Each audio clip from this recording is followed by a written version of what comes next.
मैं हूं डॉक्टर हाफिज मोहम्मद ख्वाजा। आइए देखते हैं आज की मुहक्किकीन ने ताज़ा खबर। सहाफ़त एक ज़िम्मेदारी है जिसकी तारीफ़ मुहक्किकीन ने मुख्तलिफ अंदाज में की है, जिनमें से एक ये है कि किसी भी चैनल, अखबार, रिसाइल, जरायद, मतबूआत, कुतुब और ख़बर रसां इदारों के लिए ख़बरों और उन पर तबसरे तज्ज़िये की तैयारी सहाफ़त कहलाता है। सहाफ़ी की एक और मुख्तसर तारीफ़ यूँ भी है कि किसी वाक़ये या ख़बर का इंकशाफ करना सहाफ़त कहलाता है। अगर आप किसी भी इंसान के मुताल्लिक़ कोई राय रखते हैं तो ये आपका हक़ है, मगर बतौर सहाफ़ी फ़र्ज़ है कि जिस बुनियाद पर राय क़ायम की गई है, क्या वो तहक़ीक़ और तस्दीक़ के बाद क़ायम की गई है। इस बात में कोई शक नहीं कि सहाफ़त एक मुक़द्दस पेशा है, बशर्त ये कि इस पेशे को अखलास के साथ अपनाया जाए। ये एक बहुत बड़ी फील्ड है। ये जगह पैसा बनाने की नहीं, बल्कि अवामी मसाइल को हुकूमत के रूबरू ले जाने और उनके हल को यकीनी बनाने की जगह है, जिसे मुल्क का एक सुतून समझा जाता है। मीडिया किसी भी दौरे हुकूमत में अपोजिशन का रोल अदा करता है, जहां सहाफ़ी का काम सवाल करना है, साथ ही हुकूमत, रियासत और माशरे के गलत इक़दामात की निशानदही करना और सच को सच लिखना है। रियासत तेलंगाना में सहाफ़त गोरख धंधा बना हुआ है, जहां लिफाफा सहाफ़त की सोशल मीडिया हो या दीगर मीडिया मालिकान इसकी सरपरस्ती में लगे हुए हैं। अगर हम हैदराबाद के सोशल मीडिया का जिक्र करेंगे और उनके किरदार का तफसीली जायज़ा लेंगे तो हमें साफ तौर पर दिखाई देगा कि शहर की हर गली में ये एक यूट्यूबर मौजूद है जो अपना न्यूज़ चैनल चला रहा है। सहाफ़त के स्वाद से भी वो वाकिफ़ नहीं। इनमें बेशतर तो साबिक़ा रौडी शीटर्स, सियासतदान, गुंडे, जानी, रहज़न, बिल्डर्स, गैर समाजी कारकुन हैं और अपना अपना चैनल चला रहे हैं, जिसमें दिखाया जाता है कि फ़लाँ शख्स ने फ़लाँ शख्स को ये कह दिया। एक औरत को दिखाकर उसके शौहर पर इल्ज़ामात लगाए जाते हैं। सब्सक्राइबर्स बढ़ाने के लिए बाज़ औक़ात फ़हाशा ख़वातीन का इस्तेमाल किया जाता है। जिस पर दिल आ जाए उस पर तनख़ीनें की जाती हैं, बुरा भला कहा जाता है, बेबुनियाद बातें लिखी और बताई जाती हैं। दो इंसानों के बीच होने वाली राजदाराना बातचीत की रिकॉर्डिंग न्यूज़ के तौर पर दिखाई जाती है। पैसों के लिए ब्लैकमेल किया जाता है। घरेलू झगड़ों को खबरों की शक्ल दी जाती है। कोई लड़की या खातून किसी को गाली दे या फिर यूट्यूबर को ही बुरा भला या फिर नवाज दे तो उसे भी खबर बनाकर पेश कर दिया जाता है। किसी भी आला ओहदेदार के खिलाफ कीचड़ उछालने के लिए ये हमेशा तैयार रहते हैं। ऐसे लोगों के खिलाफ सख्त कार्रवाई किए जाने की ज़रूरत है। रौडी शीटर्स की जानिब से शुरू किए गए चैनल्स को फौरी तौर पर बंद किए जाने की ज़रूरत है। अब ये हुकूमत की जिम्मेदारी है कि वो ऐसे अफराद पर किस तरह कानून के दायरे कार में कार्रवाई करती है, ये देखना यकीनन दिलचस्प होगा। ऐसे अफराद को यहाँ ये जान लेने की ज़रूरत है कि सहाफ़त एक आफाकी शोबा है। एक सहाफ़ी की माजी पर उख्खाबी, हाल पर एहतसाबी और मुस्तकबिल पर फैसला कुन निगाहें होनी चाहिए। बाज़ लोग अनपढ़ जाहिल यूट्यूबर समझते हैं कि किसी की दिल आज़ारी या हादसात, किसी के घरेलू झगड़े छापना या नशर करना सहाफ़त है।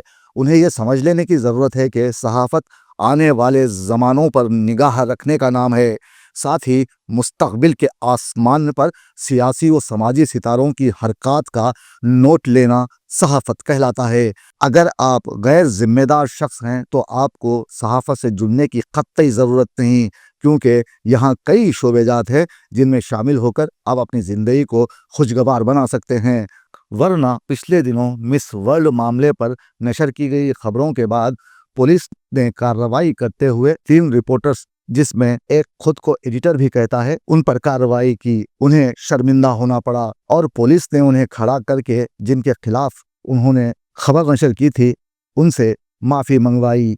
और खार होते हुए इन तीनों ने क्या कहा आप भी देखिए और ये शेर गुनगुनाइए। क्या सहाफ़ी क्या मौर्रिख़ कैसे आलिम क्या अदीब, क्या सहाफ़ी क्या मौर्रिख़ कैसे आलिम क्या अदीब, देखते ही देखते बाजार दुनिया हो गई। जिस तरह से कल जो है मिस वर्ल्ड का जो मसला था, जो इशू चल रहा था, उस पर जो है कई लोग न्यूज़ डाले थे और हम भी वो कल न्यूज़ डाल के भी इमीडिएटली रिमूव कर दिए थे। वहाँ पे हमसे गलती हुई है कि किसी की भी इज़्ज़त एक इज़्ज़त होती है। तो बहरहाल उसके ताल्लुक से सूर्यापेट पुलिस स्टेशन में हमको बुलाया गया, हमारे पर एक केस दर्ज किया गया था और हम सूर्यापेट पुलिस स्टेशन में हैं। और जिस तरह से जनाब फ़हीम कुरैशी और जनाब अनिल कुमार यादव का जो नाम लिया गया था और इस केस को जोड़ा जा रहा था, बिल्कुल ये केस का दूर दूर से कोई ताल्लुक़ नहीं था, फेक बताया जा रहा है। तो कहीं ना कहीं हमसे भी गलती हुई है, तो हम माज़रत ख़्वाह हैं जनाब फ़हीम कुरैशी से और जनाब अनिल कुमार यादव से कि हमसे कहीं ना कहीं गलती हुई है, क्योंकि हम कानून के दायरे में रह के काम करने वाले हैं और गलती हुई है हमसे। तो हम उम्मीद करते हैं कि आइंदा जो है इसका ख्याल रखेंगे और आइंदा जो है इस तरह की पोस्ट नहीं डालेंगे। मैं NDTH न्यूज़ का एडिटर इन चीफ हूँ। आज 4 बजे मेरे से कुछ गलत पोस्ट हुआ।